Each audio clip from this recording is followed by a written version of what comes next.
Assalamualaikum warahmatullahi wabarakatuh. Anak-anakku yang Ustadz cintai dan yang Ustadz banggakan, hari ini kita akan memasuki subtema 3, tema 8 subtema 3. Pada kesempatan yang berbahagia ini kita akan mempelajari bahasa Indonesia, yaitu mengenai tentang rambu-rambu lalu lintas. Sebelum pelajaran kita mulai, marilah kita membaca basmalah terlebih dahulu. Bismillahirrahmanirrahim. Oke, anak-anakku semuanya, silakan diperhatikan baik-baik slide yang Ustadz tampilkan di depan kalian. Rambu-rambu lalu lintas. Rambu lalu lintas adalah bagian dari perlengkapan jalan berupa lambang, huruf, angka ataupun tulisan. Jadi rambu lalu lintas itu adalah sebagai bagian dari perlengkapan di jalan raya, bisa berupa lambang, huruf, angka, dan tulisan. Rambu lalu lintas berfungsi untuk mencegah terjadinya kecelakaan di jalan. Nah, jadi rambu-rambu lalu lintas itu yang ada di jalan-jalan itu, fungsinya ya ini untuk mencegah terjadinya kecelakaan. Maka kita harus sebisa mungkin mematuhi rambu-rambu lalu lintas. Rambu lalu lintas itu ada 4 jenisnya. Yang pertama ada rambu peringatan, rambu larangan, rambu perintah, dan juga rambu petunjuk. Nah, ada keempat jenis rambu lalu lintas ini harus kalian ketahui semuanya, agar kita ketika mengendara atau berkendara di jalan umum, di jalan raya, bisa mengurangi terjadinya sebuah kecelakaan. Ya. Yang pertama ada rambu peringatan. Rambu peringatan berfungsi untuk memberi peringatan kemungkinan ada bahaya atau tempat berbahaya pada sebuah jalan. Ya.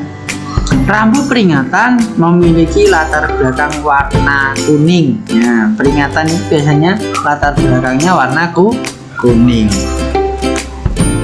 Contoh rambu peringatan. Yang pertama ada lampu pengatur lalu lintas. Nah, biasanya ada sebelum adanya lampu lalu lintas atau lampu merah itu. Ada banyak lalu lintas sepeda. Ini dilambangkan dengan adanya gambar sepeda, ya, latar belakangnya kuning. Ada penyeberangan pejalan kaki. Nah, biasanya sebelum zebra cross itu ada tanda seperti ini. Yang selanjutnya ada tikungan atau belokan ke kanan. Nah, nanti kalau lawannya ini berarti itu tikungan ke kiri, ya. Jalan dua arah, ya. Jalan dua arah itu dilambangkan dengan dua anak panah yang saling berlawanan. Ada jalan menanjak, peringatan adanya jalan yang menanjak. Ada jalan licin, ada juga jalan yang cekung, dan juga bundaran dengan prioritas. Nah, ini ya, semuanya ini adalah sebuah peringatan yang biasanya ada di jalan raya. Selanjutnya ada rambu larangan. Rambu larangan adalah rambu yang digunakan untuk memberitahukan perbuatan yang dilarang dilakukan oleh pengguna jalan. Ya. Rambu larangan biasanya berlatar belakang putih dengan tulisan atau simbol warna merah dan atau hitam. Contohnya, ini ada contoh rambu larangan. Ada dilarang berhenti, dilambangkan dengan huruf S yang dikasih tanda merah ini. Nah, dilarang masuk. Ada dilarang parkir. Mobil dan sepeda motor dilarang masuk. Nah, ini biasanya kalau ada sepeda terus dicoret seperti ini biasanya berada di jalan-jalan tol. Nah, kalau mobil biasanya di jalan-jalan kampung ya.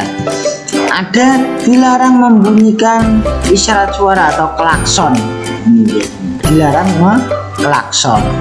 Ada batas ketinggian kendaraan. Nah, biasanya ini ada di flyover atau jembatan penyeberangan. Nah, ini biasanya ada sebuah tanda seperti ini, larangan. Kalau tingginya di atas yang dituliskan ini, berarti itu dilarang untuk lewat karena bisa terjadi sebuah kecelakaan, menubruk. Ada sepeda larang, sepeda dilarang masuk. Ada batas maksimal kecepatan. Nah, jadi tidak boleh kecepatan melebihi yang tertulis di sini. Kalau ini 80 km, berarti kecepatan di atas 80 km itu dilarang. Nah, ini terus ada dilarang putar balik. Biasanya berada di sebuah jalan yang ada putar baliknya, dan itu diprioritaskan untuk satu arah biasanya ya. Terus ada rambu perintah. Rambu perintah digunakan untuk memberikan perintah yang wajib dilakukan oleh pengguna jalan. Nah, ini harus wajib untuk dilakukan atau dilaksanakan. Contohnya rambu perintah itu ada. Yang pertama, stop. Nah, ini berarti wajib untuk stop. Biasanya berada di palang-palang pintu kereta api. Nah, ini ya. Sebelum masuk menyeberang rel kereta api biasanya ada ini. Stop, harus berhenti. Ada beri jalan. Terus ini ada wajib belok ke kiri. Lawannya wajib belok ke kanan. Juga wajib lurus, tidak boleh belok-belok. Nah, terus ini jalur khusus angkutan umum. Nah, biasanya itu ada di kota-kota yang besar. Ini ada jalur khusus untuk angkutan umum, ada jalur khusus untuk pesepeda motor. Ya, ini wajib memasuki lajur kanan. Ini paling sering ada di kota-kota. Dan wajib memasuki lajur kiri. Dan yang terakhir, wajib mengitari bundaran. Nah, biasanya kalau ada sebuah putaran atau bundaran, ketika kita ingin belok, nah, kita tidak boleh melewati yang sebelah sini. Melainkan kita harus melewati bundaran dulu, baru kita bisa balik arah. Itu adalah contoh rambu perintah, dan ini wajib untuk dilaksanakan oleh pengguna jalan. Selanjutnya ada rambu petunjuk.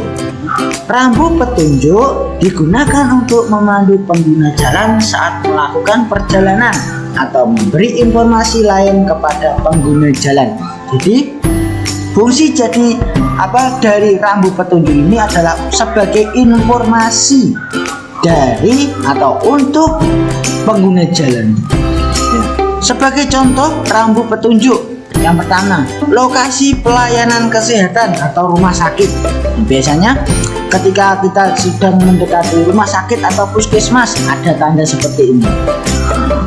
Terus petunjuk gereja. Nah, ini biasanya ya. Ada yang sering ini petunjuk masjid. Nah, sebelum ada masjid beberapa kilo atau beberapa meter pasti ada petunjuk ini. Nah, terus petunjuk tempat makan atau restoran. Ini biasanya beberapa meter juga atau beberapa kilo ada petunjuk seperti ini yang menandakan kalau di depan ada sebuah restoran, masjid, gereja atau rumah sakit. Nah, ini petunjuk SPBU atau POM. Ya, biasanya nih ya, sebelum ada POM itu pasti ada petunjuk seperti ini. Nah, terus ini adalah petunjuk rute. Ini arah rute ke Bandung atau Jakarta, Yogyakarta, Tasikmalaya. Nah, ini adalah rute yang bisa kita lewati ketika kita mencari sebuah lokasi. Ini ada petunjuk bandara. Ini menunjukkan sebelum ada bandara pasti ada seperti ini yang sama kayak tadi. ada petunjuk tempat wisata. Nah, ini yang sering kita tuju.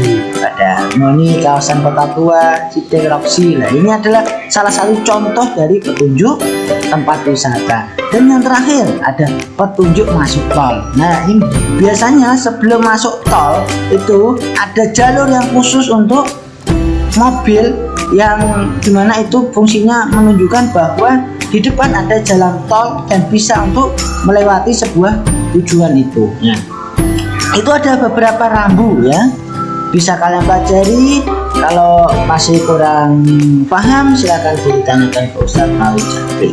Cukup sekian penjelasan dari Ustadz hari ini, semoga bermanfaat. Jangan lupa catat semua penjelasan dari Ustadz di buku kalian masing-masing.